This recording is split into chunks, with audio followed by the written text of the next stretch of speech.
Jimmy Savile went from national treasure to national disgrace overnight. The lurid stories of his sexual depravity surfaced from the murky depths of his 50-year reign over our televisions. Now seen as Britain's most notorious paedophile, the popular press described his actions as those of a monster. But was there a darker motivation for his crimes? Was Savile in fact a trans-dimensional sorcerer who harvested occult energies to feed his hunger for power?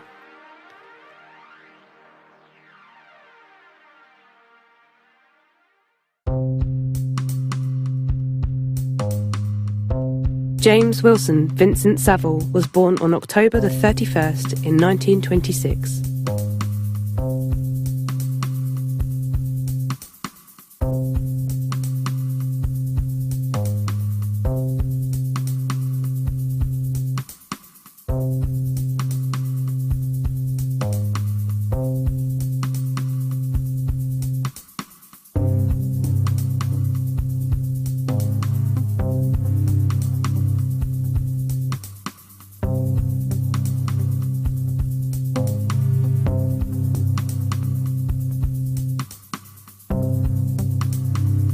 He was the seventh son, which in ancient folklore meant you were born with magical powers.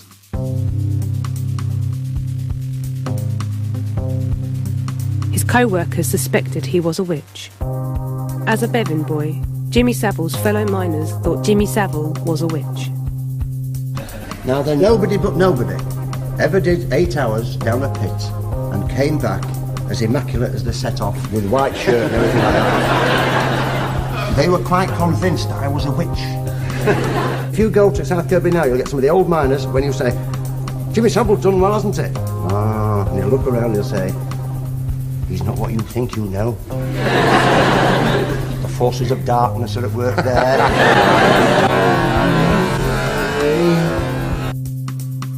He had influence over people from all walks of life.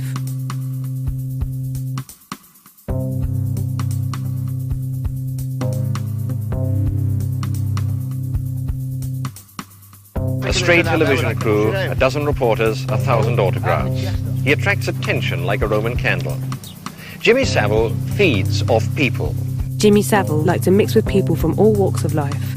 By day, crisscrossing the country to meet the man on the street, and by night, hobnobbing with the rich, famous, and influential.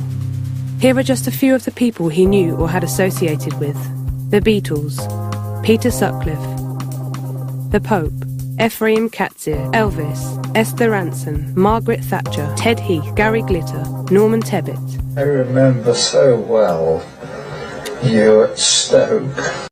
Diana Spencer, Prince Charles, Prince Philip, Frank Bruno, Alan Franey, and many, many, many police chiefs. Savile was also a Knight of Malta, a Knight Commander of St Gregory, and a Knight of the Realm. Jimmy Savile seemed to know everybody, yet nobody seemed to know Jimmy Savile. Publicly, he played the part of court jester, but privately, he held an almost Jedi-like position of influence over the highest and lowest life forms of British society. What was it that made Savile so popular? Was it his looks? His wit? Or his charm? Or was it something more sinister? In October 2012, the Sunday Sport, the only British newspaper still bold enough to print uncensored stories, quoted Savile discussing how he discovered he could hypnotise girls. To demonstrate, you'll see, and choosing a girl who was already fast asleep in her easy chair, I stood behind her, passing myself off as first her mother, then her father, you'll see, and finally boyfriend. We had a lively patter going. I was convinced she was awake, you'll see, and just playing along with me. Taking again the part of her mother and asking her what she was doing in bed with all her clothes on, sweet horror, did she not stand up, you see, and start to undress? Telling her to stop, and in the nick of time, as it had been a warm evening, she was handed to her girlfriend with instructions to be put to her bed. The next morning, you see, expecting to be denounced and dismissed, I was shattered with relief when she stood next to me in the breakfast queue and gave not the slightest sign of recognition, you'll see. Now then, years later, in the Isle of Man, I met Joseph Karma, one of the great hypnotists. telling him the story, he was not surprised, you see, and suggested I should study under him and not finish up in the Nick.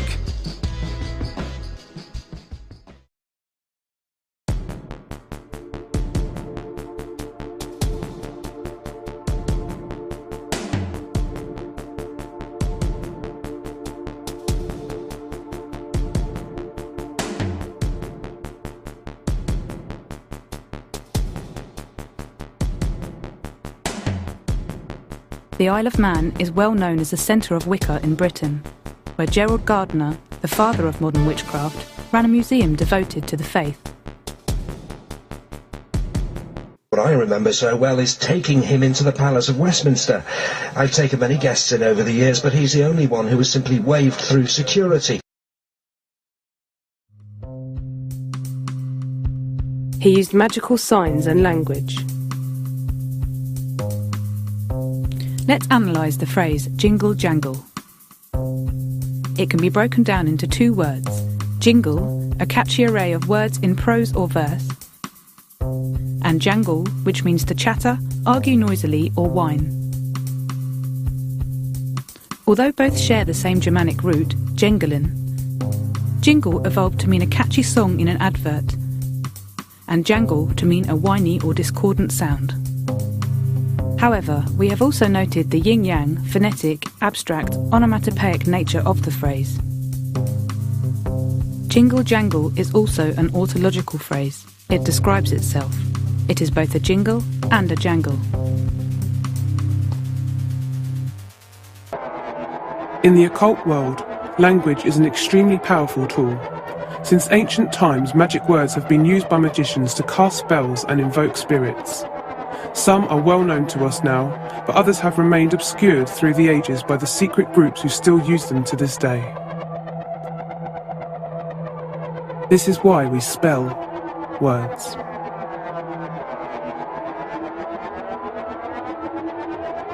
Take a word like abracadabra. Abracadabra is an incantation used as a magic word in stage magic tricks. The first known mention of the word was in the 3rd century AD in a book called Liber Medicinalis. During the Great Plague, Londoners were said to have posted the word on their doorways to ward off sickness. Aleister Crowley, the infamous magician, regarded it as possessing great power. He said its true form is abrahadabra. So even a seemingly harmless word can have a more deep and esoteric meaning, and a much more powerful and potentially harmful effect than presumed. It all depends on the intention. When words are repeated 3 times, it is said to increase the effectiveness of the phrase. This is an ancient belief known to us as the Rule of 3. Its use is largely unconscious. We prefer things in threes. It suggests wholeness or completeness, and although it features heavily in many religious texts, it is also encoded into our modern myths. There's no place like home. No, no, no. No, leave her. Put her down the jar. Education, education, and education. Words. Words. Words. There's no place like home. There's no place like home. Now then. Now then. Now then. Now then. Now then. Now then. Now then. Now then. Now then. Now then. Now then. Now then. Now then. Now then. Now then. Now then. Did Savile use this phrase to create a specific mind state in his audience? By repeating the words now and then 3 times, was he attempting to penetrate deep into a subconscious level of the psyche? And was he deliberately using 2 opposing words, now and then, to further confuse and mesmerise? Once under his spell, the nation was powerless to the persuasive nature of the magician who could manipulate perception of reality for his own gratification. You could say he groomed a nation. Jimmy Savile loved the limelight and crowds loved him. Jimmy was a wonderful man. His public face is well known, but we knew him much more as an uncle. He was a very good friend. He was a very special man. You've got to go a million, billion miles to find another man like him. You know what I mean? A class amongst himself. But I have a magic chair that does all sorts of things. 1, 2, 3, hey presto.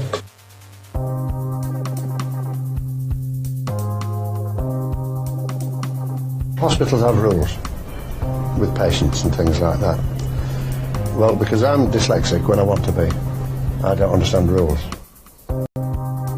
This is Jimmy Savile's former home in Glencoe, Scotland, which was vandalised after the recent deplorable revelations about his life. Notice they call him the Beast. Aleister Crowley was a notorious English occultist wizard and founder of Thelemic philosophy, which was summarised by the rule, "Do what thou wilt shall be the whole of the law." He was also known as the Great Beast 666. The popular press of the day dubbed him the wickedest man in the world. Sound familiar?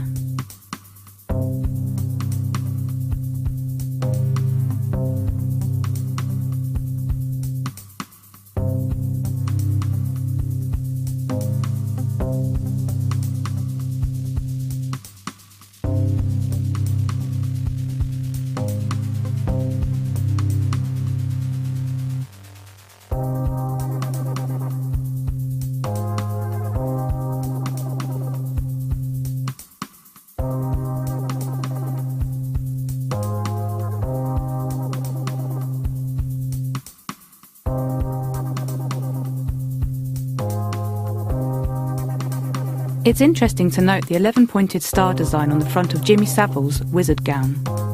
This polygon is known as a hendecagram and is a central symbol, or sigil, of Crowley's Thelema religion. It is the union of the pentagram with the hexagram, or the 5-pointed star with the 6. It represents the man-god standing face to face as an equal opposed to his creator or destroyer. It is also a symbol of the Tree of Life, the central emblem of the mystical Kabbalah.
He knew everybody, you know, he toured up with the Rolling Stones, he toured with the Beatles, the Beatles, the Beatles, the Beatles, the Beatles, the Beatles, the Beatles, the Beatles.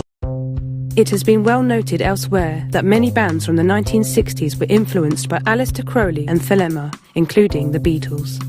Here, on the cover of Hell, we see the Beatles performing the signs of the grades of Aleister Crowley's religion, A star, A star. It was 20 years ago today. The opening line to the track Sgt. Pepper's Lonely Hearts Club Band is said to be a reference to the anniversary of Crowley's death 20 years previously. Here's Crowley on the cover, positioned second in line to the Vedic yogi Sri Yukteswar Giri. The Mano Cornuto, or horned hand, is the hand sign symbolising the pagan horned god.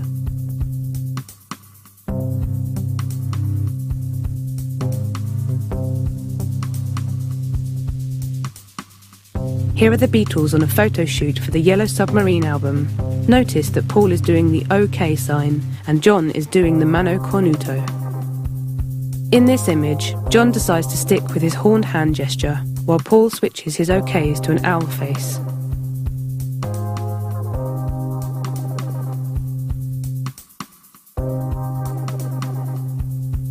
We'll start straight off with a letter from Winslow in Cheshire. Jimmy Savile knew the Beatles well.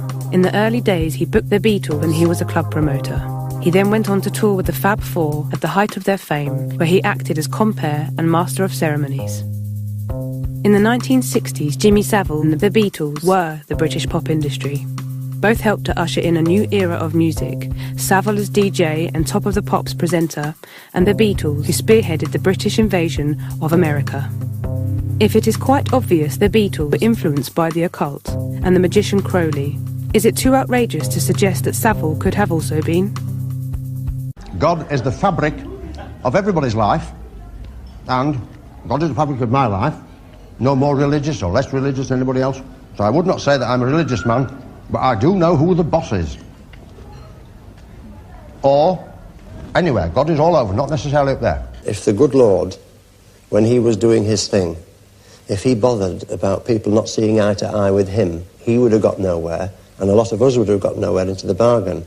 So therefore, you've got to square your shoulders and you've got to stand up to be counted. And you haven't really got to pay too much attention to whether people think that you're not doing the right thing. As long as your conscience is clear, then you're okay. I'm not constrained pretty well by anything.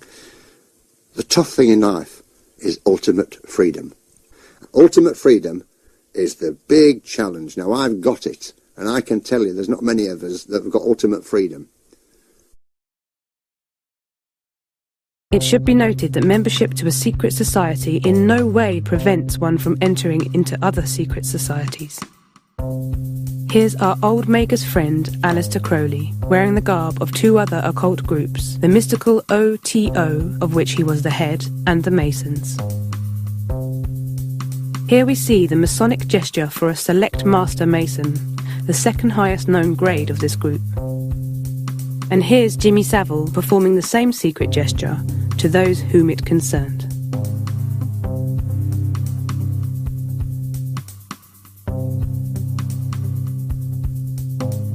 By now, everybody must be aware of the use of secret handshakes in Masonic groups. Here is Savile overseeing the introduction of Frank Bruno to Peter Sutcliffe, the man prosecuted for the Yorkshire Ripper murders. Here is Crowley emulating the Osiris Slain pose, just like the Beatles on Help. And here's Savile doing the same.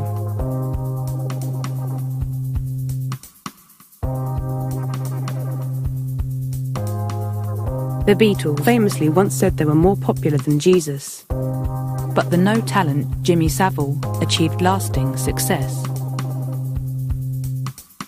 He was in charge. If he were here now, he'd be taking front stage. Yeah. I mean, when he was there, it was like, right now, Uncle Jimmy has arrived, you see, and everyone else took a back seat, and we knew that. I mean, when we did that last Top of the Pops, we all thought this is a moment, because at a defining moment, he'd done the first one, and when he turned up, we thought, the governor's here now, the gaffer's here, so you'll take a step back. Uncle Jimmy is here, jingle jangle, you see, I am in charge. And he was, and he put the light off at the end, very poignant moment. He had a wizard's toolkit. As every good child knows, a wizard isn't a wizard without a few essential props. The first is, of course, the wand. This is used to direct and focus the wizard's intention or spell. Secondly, a gown. Savile wore two different gowns, one we discussed earlier, and another which he wore repeatedly over 4 decades. Third is a crystal ball. Many wizards throughout the ages have used crystal balls to predict the future. Savile also had a crystal ball, as can be seen here on this auction page from the sale of his estate. Fourth is wishbone necklace. Savile wore a wishbone on a chain around his neck. The wishbone is said to represent the female genitalia, as well as being something that grants wishes. Fifth, an altar. Savile nicknamed the bed at his Roundhay Park lair the altar, adorning it with a red satin bedspread, which had a gold stylised JS insignia embroidered into it. Sixth, he studied. The enigmatic epitaph on his now demolished headstone mentioned how he used to study books underground by the light of his miner's lamp. It doesn't take a genius to see this as symbolism for a man who was illuminated. So Savile was also an enlightened man, like many wizards. Last but not least, his rings. which he became synonymous with and which he shook and rattled wherever he appeared, like hypnotic charms. We'll be discussing Jimmy Savile's Rings of Power later on.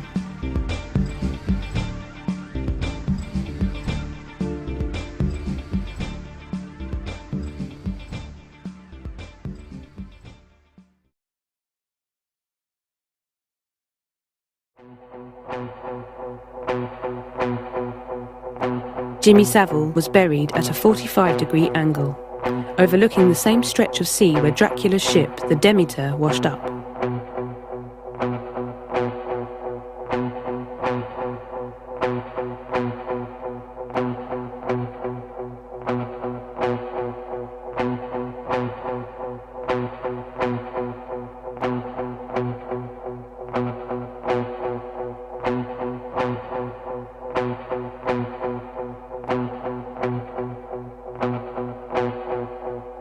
Both Count Dracula and Sir James Savile were energy vampires who stalked and terrorised England, preying on young virgins. Savile's golden coffin was cast in concrete. Was this to make sure that the vampiric energy beast of the north could never rise again?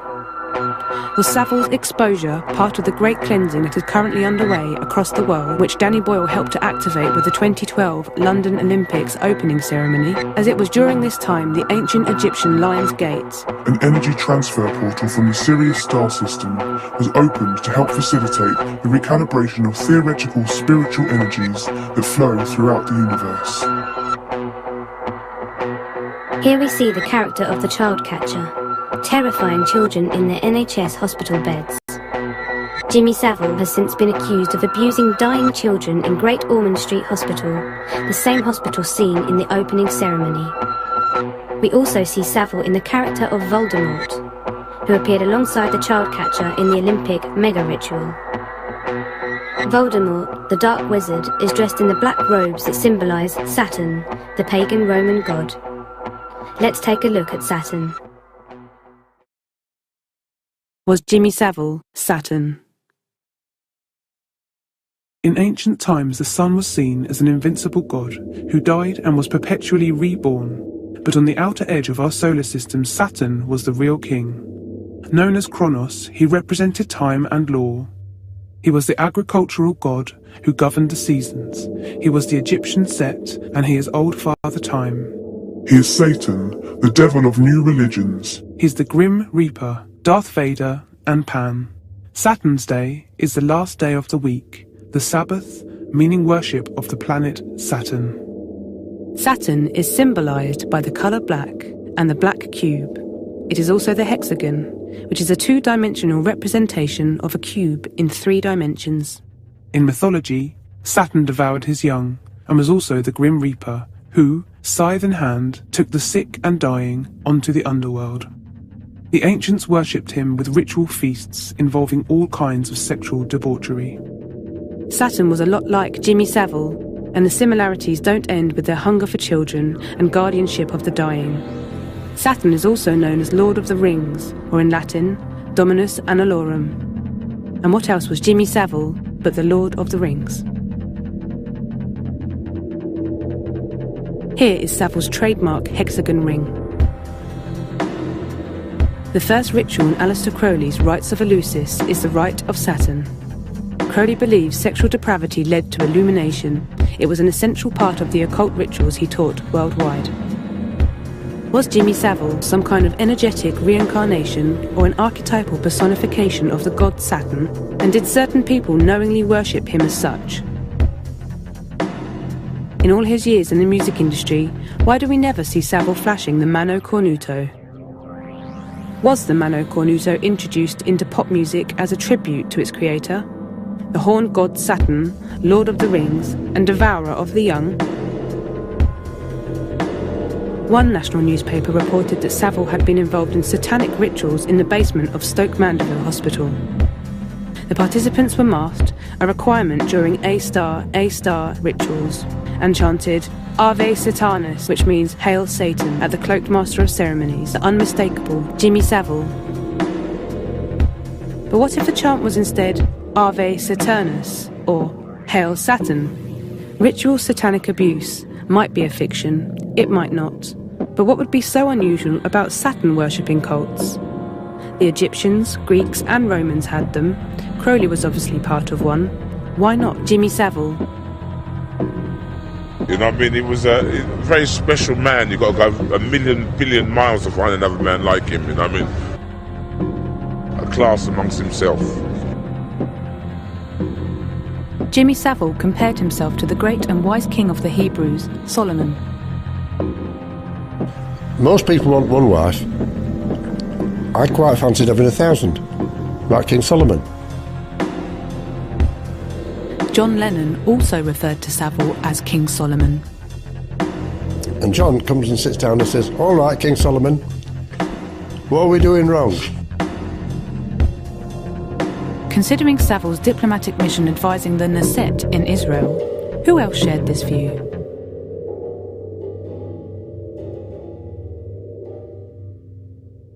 Solomon first appears in the Old Testament as the wealthy, wise and powerful son of King David. He constructed the first temple in Jerusalem around 1000 BC and is traditionally portrayed as an astronomer. In 600 BC, the Greeks made magical amulets and medallions invoking Solomon's name, so they must have believed him to be more than just a stargazer.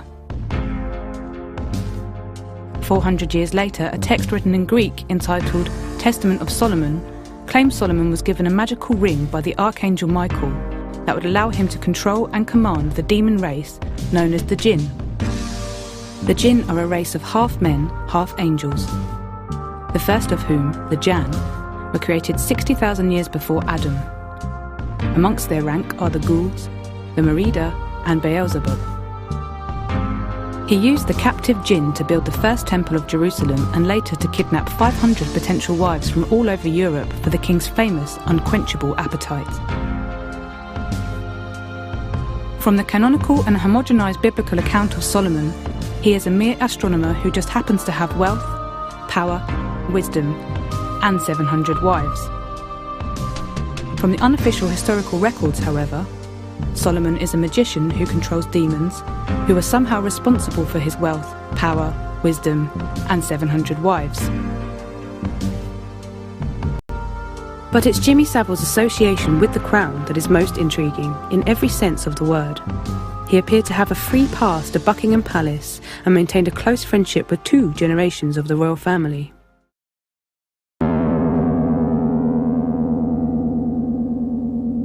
Did you know what Duke of Edinburgh's nickname is for me? Oz. Oz? Ostentatious. Oz. I don't know where he gets it from. Prince Charles once wrote to Jimmy Savile with a gift of cigars, saying, "Nobody will ever know what you have done for this country, Jimmy." Surely he couldn't have been talking about Savile's charity work. Everyone knew about that anyway. And Jimmy was always known as a fix-it. He would dart here and there, making connections like a sewing machine needle, as he said. His back-story for what he was doing during the war is inconsistent. He perpetuated a myth of his early life. Sometimes he was in the RAF, sometimes down a mine, and sometimes he was laid up in a hospital bed. If he was some kind of spy or fixer, secretly trained during the war, then his backstory would have to be a myth. All that we can prove is he was knighted 3 times and received an honorary Green Beret, one of only 3 given out, the other 2 recipients being Prince Philip and Prince Charles. The connection between the occult and the secret services is well known and goes back to the very roots of modern espionage. In 2008, the researcher Richard B. Spence published a book claiming Crowley worked for British intelligence, and his involvement during World War II with naval intelligence officer and creator of James Bond, Ian Fleming, is historically documented. And what of the connection between secret services and royalty? The secret services work for the crown, as they say, for Queen and country. The Elizabethan alchemist and white wizard John Dee worked directly for Queen Elizabeth as her personal astrologer and overseas agent. He signed his letters to the Queen, 007.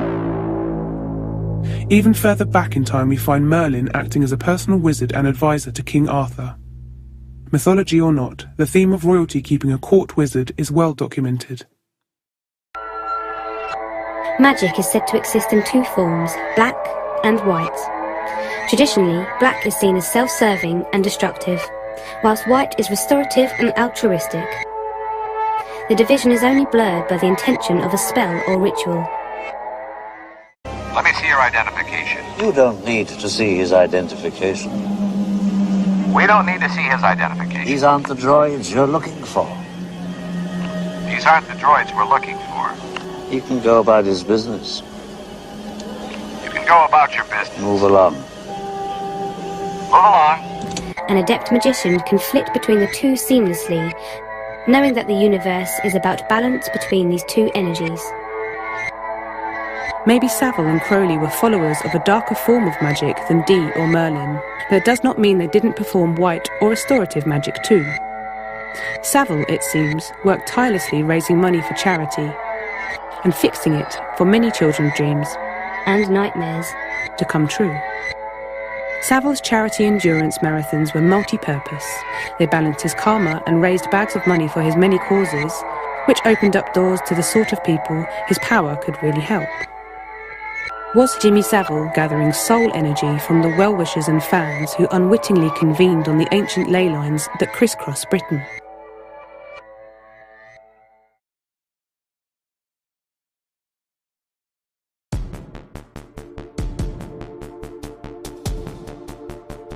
The St Michael Line is the name given to a prominent ley line that crosses England, from Land's End in Cornwall to Hopton on the Norfolk coast. In 1925, Alfred Watkins, an amateur archaeologist, published The Old Straight Track, in which he observed hundreds of locations around Britain where sacred landmarks or buildings such as churches, wells and stone circles appeared to be located along straight lines, forming an earth grid or energy matrix on the land. These locations were often near towns with the suffix ley, such as Burnley or Crawley, hence the name ley lines. Stoke Mandeville Hospital is sited on the St Michael Line. Jimmy Savile funded and helped design the spinal unit where he was given his own flat despite regulations forbidding such things. Savile was proud of his connection to Stoke Mandeville and held regular fundraisers for his beloved spinal unit, which usually involved pounding the old straight track. Stoke Mandeville is also credited as the birthplace of the Paralympics.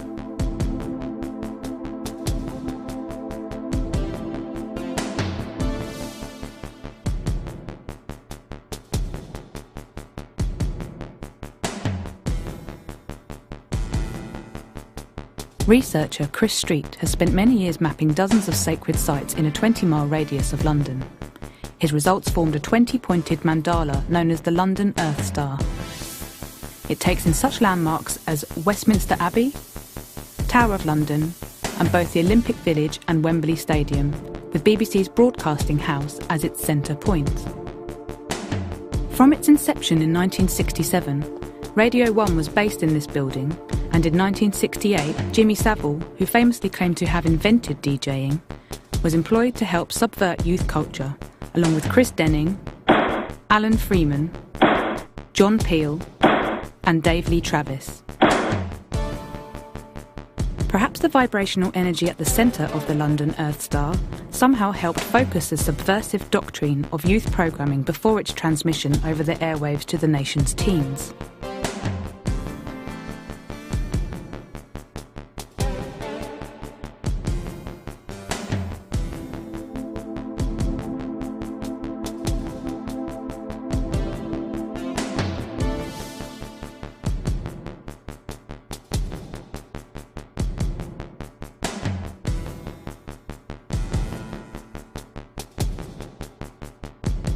The road west out of London is an ancient trackway known as the Hidden Unity Ley Line, or more recently as the A30. Its start point was the City of London, and it can be followed out west, passing through many interesting locations. 25 miles down the Hidden Unity Line, a roundabout in the town of Staines-upon-Thames is all that remains of an ancient stone circle known as the Negin Stones. A few hundred yards from the Dow's site of the stones is Duncroft Manor, the now notorious girls' school, still under investigation by police into Savile's alleged abuses there.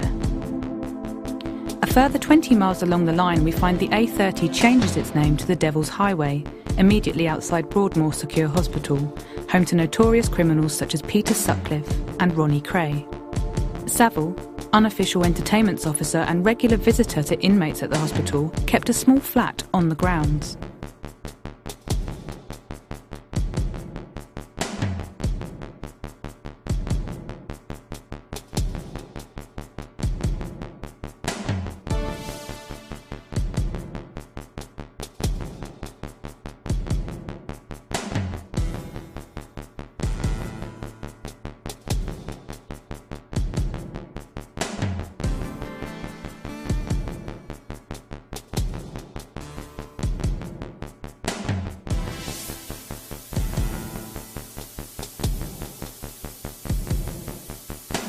In Glencoe, Scotland, Savile's secret lair and holiday home was located within an ancient supervolcano known as a caldera or cauldron. Here is a photo of Savile, the vampiric energy beast of the north, at Glencoe casting a spell, with a wand in his right hand, and in his left hand imparting magical energy into the key of the only residential property in Glencoe through the use of a magical mudra. Glencoe has also been used as a location for 2 James Bond films, and Bond's creator Ian Fleming once owned nearby Dalness Lodge.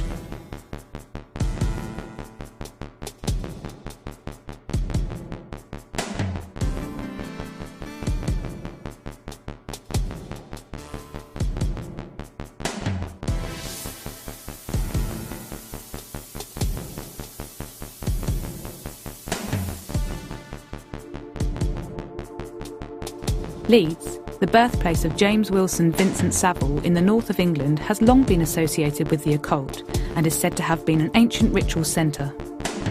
But due to the increased levels of negative energy in the city, some researchers have suggested that Leeds may be in fact a hellmouth, or portal to hell. It is believed that in these places, the veil between our world and a hellish underworld is thinner, which can be used by a skilled warlock to channel negative energies contained within the portal. Jimmy Savile was born a 7th son on Halloween in Leeds. Was his birth the result of a carefully planned ritual to bring forth a demon into the body of a man? Incidentally, one of Peter Sutcliffe's victims was found outside Savile's Leeds residence in Roundhay Park. 6 miles from Whitby are the Ramsdale Stones, an ancient circle of which only 3 stones remain. According to the comprehensive blog on Whitby, The Real Whitby, Savile and his Scarborough set known as The Club held naked rituals in the stone circles on the moors, such as the Ramsdale Stones. As well as at an increasing number of NHS hospitals, Savile seemed to hold the position of house doctor at both Broadmoor and Stoke Mandeville. He also acted as self-styled psychotherapist for troubled girls at Duncroft. He had a keen interest in the pioneering reconstructive work of the spinal unit at Stoke Mandeville and in some of the country's most criminally deranged minds at Broadmoor. In short, he was interested in broken lives, broken spines, and broken minds. Did Savile purposely single out vulnerable victims as he knew they would be easier to control and manipulate at his will? And was he also interested in repairing and rebuilding the human body and mind?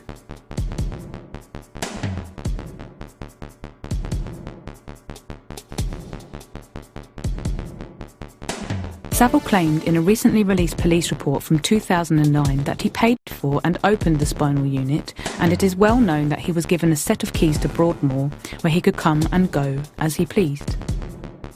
Was the placement of Stoke Mandeville, Broadmoor, Duncroft and Broadcasting House on powerful ley lines or over energy centres a mere accident? Or were they placed specifically for someone like Savile to harness and manipulate the subtle forces that flow along these lines? We know it is claimed Savile performed satanic rituals in the basement of Stoke Mandeville and that he danced naked at the mouth to hell in Leeds. Was he also utilising the negative power of serial killers and psychopaths at Broadmoor and of troubled teenage girls at Duncroft? And the biggest question of all, For what purpose could Savile have been using all this energy?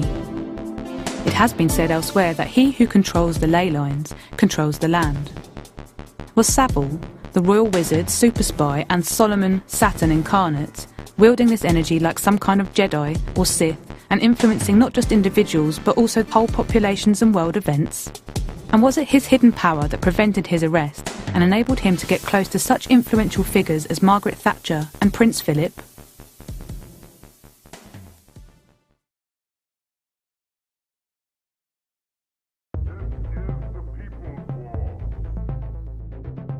Savile ruled the screen in The Magical Age of Television. He was the hypnotist in the corner of the living room, a wizard of the cult of celebrity, Uncle Jimmy, Mr. BBC.